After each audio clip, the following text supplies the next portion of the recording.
La compensation collective agricole, ça vous parle? Vous êtes un maître d'ouvrage public ou privé et vous portez un projet d'aménagement sur des terres agricoles. Ces travaux ont des conséquences sur l'économie agricole d'un territoire. C'est pourquoi vous devez réaliser une étude préalable pour mesurer notamment son impact environnemental.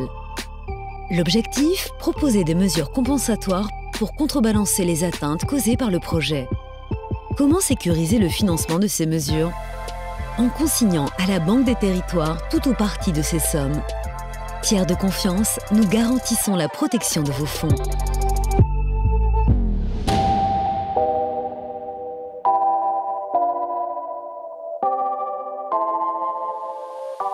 Je suis Clément Minier, je suis le directeur général de la SET, la Société d'équipement de la Touraine, une société d'économie mixte qui œuvre en matière d'aménagement et de promotion immobilière sur l'Indre-et-Loire. André Figoureux, je suis maire d'une petite commune de 658 habitants, la commune de Westcapelle en l'occurrence, et je préside la communauté de communes des Hauts-de-Flandre.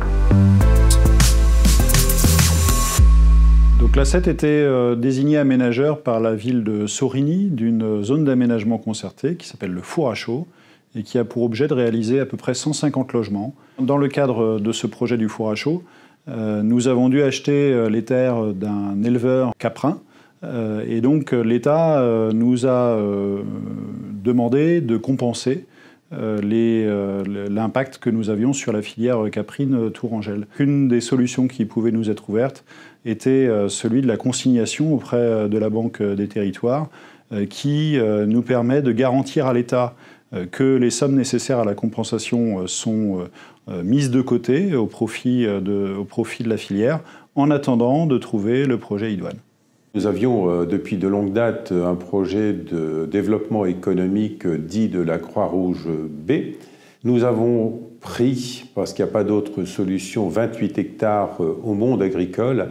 Et dans le cadre de la doctrine éviter, réduire, compenser, nous avons été avertis par l'État que nous allions devoir effectivement mettre des mesures compensatoires en place. La consignation revêt deux intérêts pour nous. Celui de la rapidité, parce que le mécanisme de dépôt de consignation auprès de la banque est extrêmement fluide et extrêmement simple. Ce sont quelques formulaires à remplir avec un interlocuteur dédié. La facilité est totale pour notre service financier. Le deuxième intérêt de la consignation, c'est l'absence de frais liés à la consignation, alors que les garanties bancaires, bien évidemment, sont payantes. J'étais très agréablement surpris parce que je pouvais entrevoir au travers de la consignation, c'est la transparence totale. La CCHF, certes, prend 28 hectares à l'agriculture, mais compense. On veut prouver notre bonne volonté. La DDT et la Chambre d'agriculture nous ont présenté des projets qui étaient, selon eux, éligibles. Il s'agit de deux projets, une somme d'à peu près 30 000 € qui va permettre de financer une meilleure visibilité, une meilleure communication autour de l'appellation Sainte-Maure de Touraine, et une deuxième somme d'à peu près 50 000 € qui va permettre de financer une grange qui va permettre le séchage de foin de façon collective pour plusieurs agriculteurs du bassin.